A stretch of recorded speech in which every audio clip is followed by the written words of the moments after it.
Ndagusuje kandi nkwaye ikaze kuri wese ukurikira Story House nawe udasiba gukurikirana ibiganiro byacu umunsi ku munsi. Reka nizere kumeze neza, reka nshimire wakoze subscribe nawe utarayikora, reka nizere kurasiga uyikoze kugira ngo tujye dukomeza kubana mu biganiro bigiye bitandukanye. Hanyuma rero nge Diane Mahiro muri aka kanya ndagira ngo tugaruke ku munyarwenya Ravaneri ugezweho ku rubuga rwa TikTok, ujya wibeshyaho cyane kashobora kuba ari inkumi. Ravaneri ni umwe mu banyarwenya bamaze kumenyekana cyane hano mu Rwanda ndetse no mu bantu bake bahiriwe n'umwaka wa 2020. Yamenyekanye mu gihe abantu bashyirwaga mu gihe cyaguma mu rugo bafite umwanya wo kumara amasaha menshi kuri murandasi. Icyo gihe ni nabwo Ravaneri nawe yabyaje igihe cyaguma mu rugo umusaruro.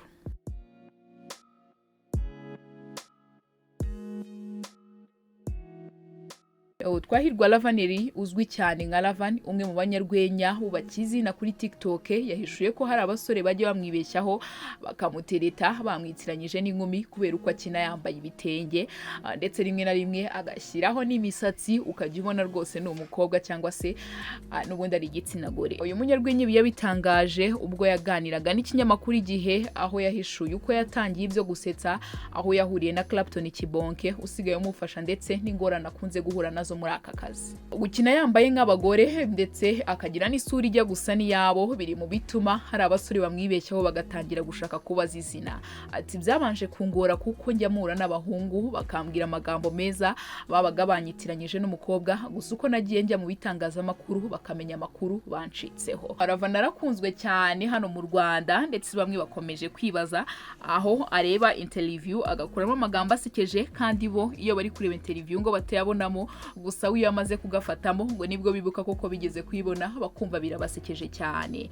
Ndetse hari nabemeza ko gukina yambaye cyangwa yabaye nk'umukecuru yabaye igitsina gore bimuryohera kuruta uko yaba yabaye umusore. Uyu munyarwenya ahamya ko yatangiye gukina imikino y'urwenya kuva yiga mu mashuri yisumbuye. Yavuze ko kwamamara kwe ari ibintu byihuse kuko nyuma yo kurangiza amashuri yisumbuye abifashijwemo n'urubuga rwa TikTok yahise yamamara. Muri Werurwe 2020 Ravan avuga ko aribwo yamenye TikTok atangira kuyikoresha.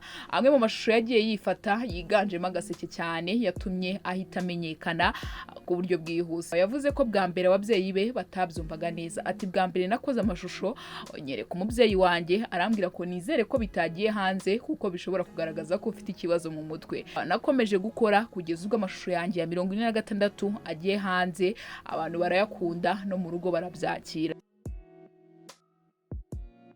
Ravan avuga ko nubwo mu rugo bari bamuretse batatekerezaga ko ari ibintu byaba binini nkuko biri uyu munsi. Nyuma yo kumenyekana uyu musore yaje guhura na Clapton Kibonke wahise yemeza kumufasha binyuze muri The Makers, sosiyete ya Clapton Kibonke ikuze kuzamura impano z'abanyarwenya. Ati byatangiye nagisaba itike mu rugo, ubu bigeze ku rwego nekereza kugura ibikoresho nkabana babwira nifitaya mu nyongerere haya. Inzozi z'uyu munyarwenya no gutera ikirenge mu cya Clapton Kibonke n'abandi bamubanjirije muri uyu mwuga akaba zaza impano ye umusaruro. Usibye ko umunyarwenya Ravan ni umunyeshuri muri Nesi Ruhengeri aho yiga mu mwaka wa mbere ibijyanye na biotechnology. Ravan ni umunyarwenya ukunzwe cyane muri kino gihe hano mu Rwanda bitewe n'uburyo video zose akoze zisamirwa hejuru, ndetse niyatinze gukora abantu babibaza aho yagiye kubera uburyo babashaka kwiramburira imisaya baseka bitewe na video agenda asangiza abakunzi be. Iyi ni Story House, kanda subscribe tujye dukomeza kubana